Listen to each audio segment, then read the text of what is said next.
The perfect woman will never marry the perfect man, because the perfect woman will never say yes at first time, and the perfect man will never propose twice. This text was written on my wedding invitation. Imagine, vacation at Greece, everything is wonderful, we have a lunch with my boyfriend, and then he gets ring and offers me and starts saying something nice, what usually people say in that situations. And I ruin all the romantics saying, why do you need that? But he is quite a wise man. He didn't change his mind. So we decided that we will arrange our wedding. The first idea was that we will make something very small, without guests, just signatures, that's it. But then we remembered that we are the only children of our parents, and there is no one who could give them this celebration. So we decided, okay, we will arrange the real big wedding. And as before, we had 9 weddings where we were just as guests. We decided that this one, the 10th one, where we will be the main heroes, should be special.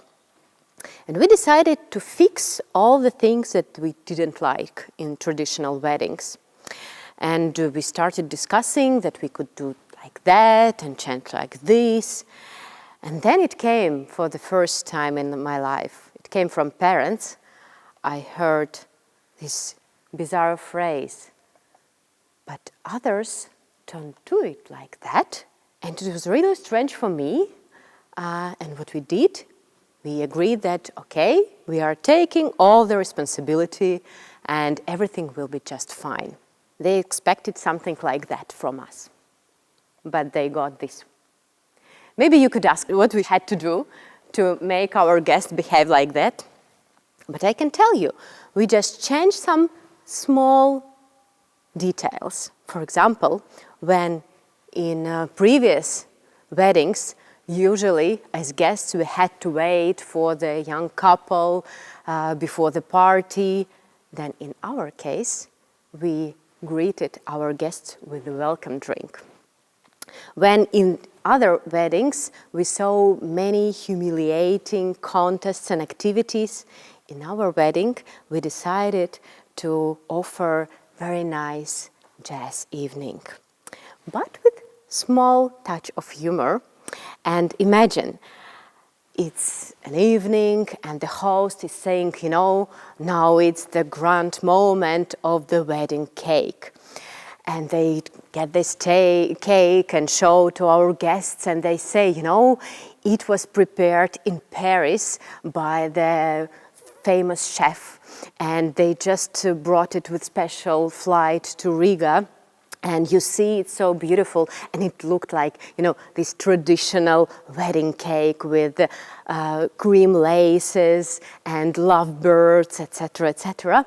And just one move, and the cake is on the floor. And we got this. Of course, later our guests got their real wedding cake. And our wedding cake was a bit different because the groom was handball player, and the bride was in front of the audience, actually in the red suit. Well, long story short, what was the most important moment that our parents and our guests, after this celebration, said that that was the best wedding that they have ever experienced. And this was just because we decided not to do that usually people do it in the weddings. Let me tell you another story.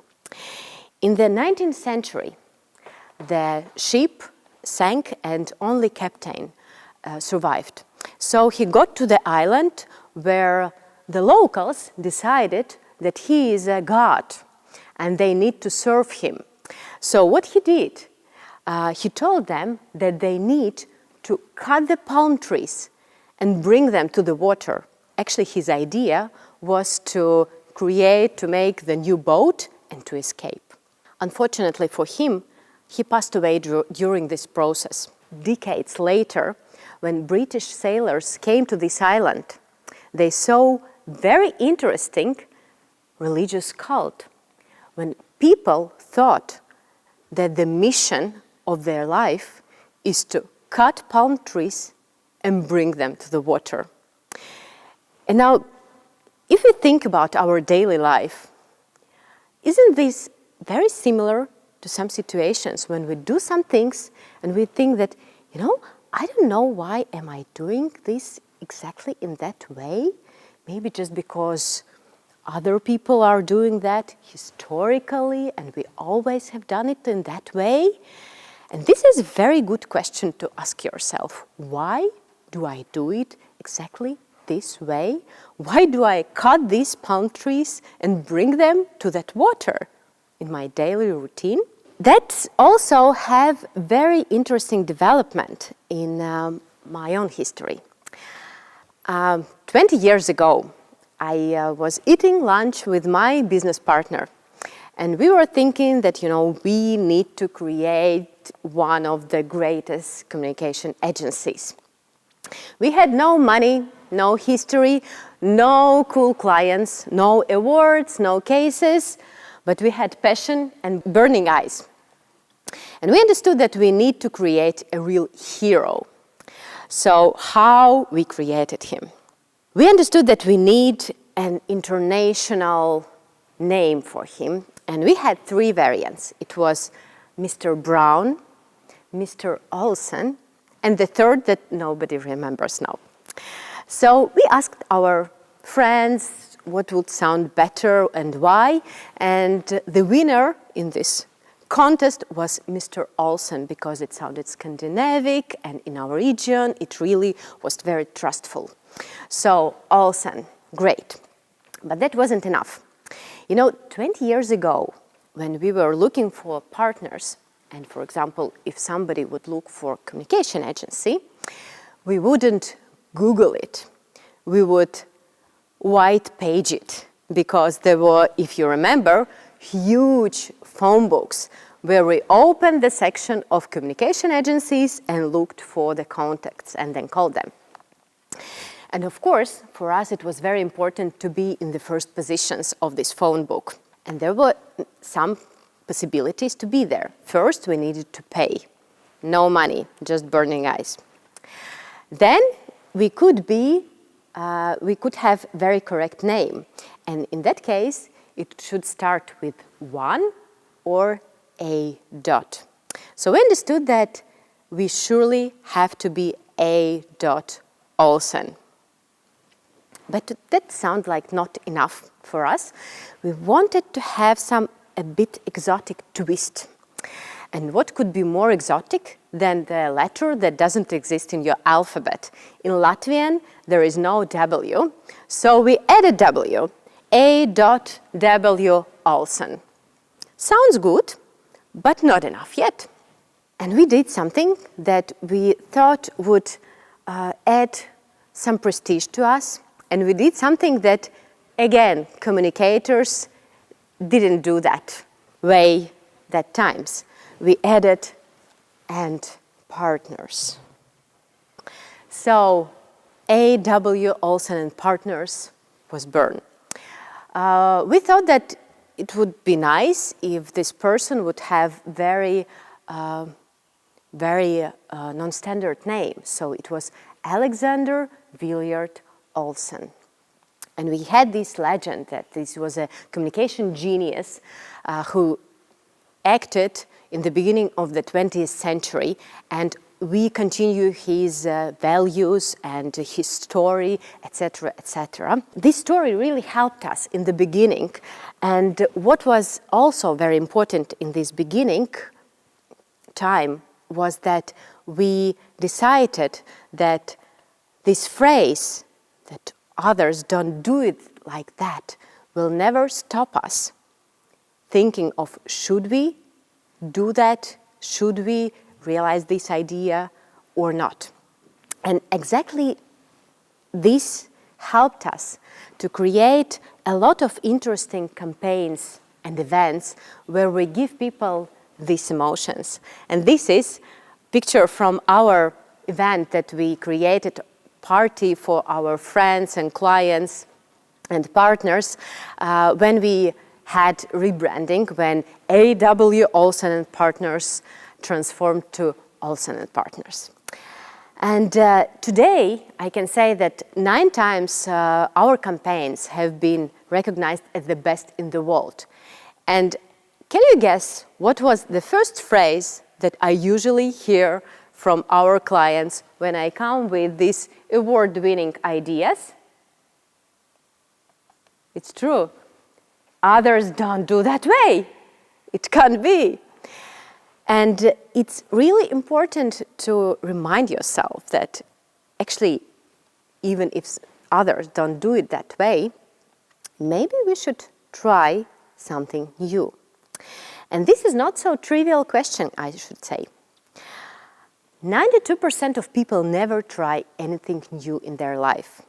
Abraham Maslow discovered these statistics, and you might know Abraham Maslow by Maslow pyramid. Fun fact, he never created this pyramid. It was created by his students based on his surveys. But what he did, he analyzed what are the attitudes of people against something new. And what he did, very interesting experiments. For example, he offered his students to sit in a special order for some lectures. And later he told, okay, now you can change your seats. And 92% of students usually answered, we are quite comfortable, we will keep our seats. Or what he did else, he gave them a very specific professional book and said, you need to make a summary of it, chapter by chapter. And it was boring, and it was very specific with terminology, and they did it. And in the middle of the book, he told, let's switch it. You can choose any book you like and just go work with it. And 92% of students said, it's not so bad. We will continue this boring one. Or he offered them biscuits. And every lecture, he offered just one sort of biscuits. And in the end of the course, he invited them to the big lunch where there were a lot of different treats. And can you guess what treat was chosen by students, by 92% of students at the first one, the same biscuits that he offered them? And what he concluded was that people are tended to rely on their experience and think that the things that they did before is the best way to act, is the best way to solve the problems. Actually, it's not always the best solution, especially today. And here is why. Because today it's time of complex, unconventional questions and tasks. And champions are those who can find solution in every situation. And usually these are interdisciplinary and really complex situations, because simple answers can find ChatGPT. So if you want to be a champion today, you need to solve these unconventional tasks. And I like this principle of chess. By repeating my steps, you won't beat me. So in case if I choose something interesting, some new concepts, some new solutions, some new steps, you cannot copy me. So look for hidden solution. And here are some examples from my field. For example, when all the travel destinations usually show we are great at that and this, and you should see these positive comments about us, Vienna takes the worst one and then puts it on the advertising and says just one slight comment. So who will decide? Will you like it? Come and see by yourself. And when we think like that, we understand that that is how Vogue cover should look like when we speak with the first lady of a country at war. And when everyone are cooperating with young and beautiful influencers, the smartest one cooperate with even more beautiful ones. So what I want to say is that you need to regularly remind yourself of need of change something. Even if in the beginning it will be just your screensaver, and maybe tomorrow it will be something bigger. And this feeling, and maybe you notice that the biggest changes in our life start when we sit and say, and what if I?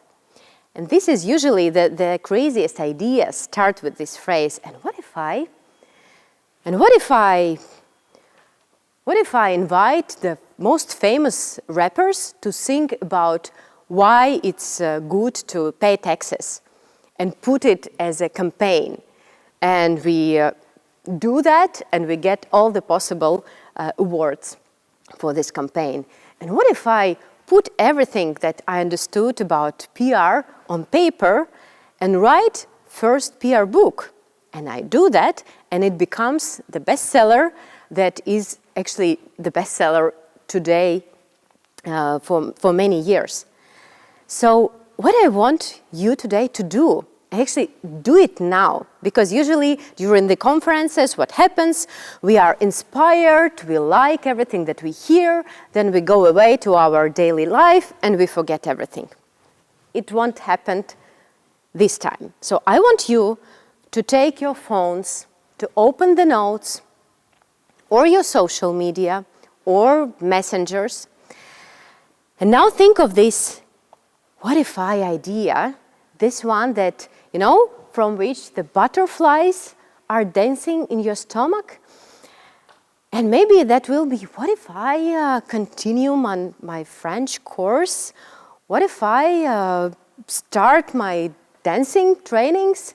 What if I start new job or write this book or travel to Paris, etc.?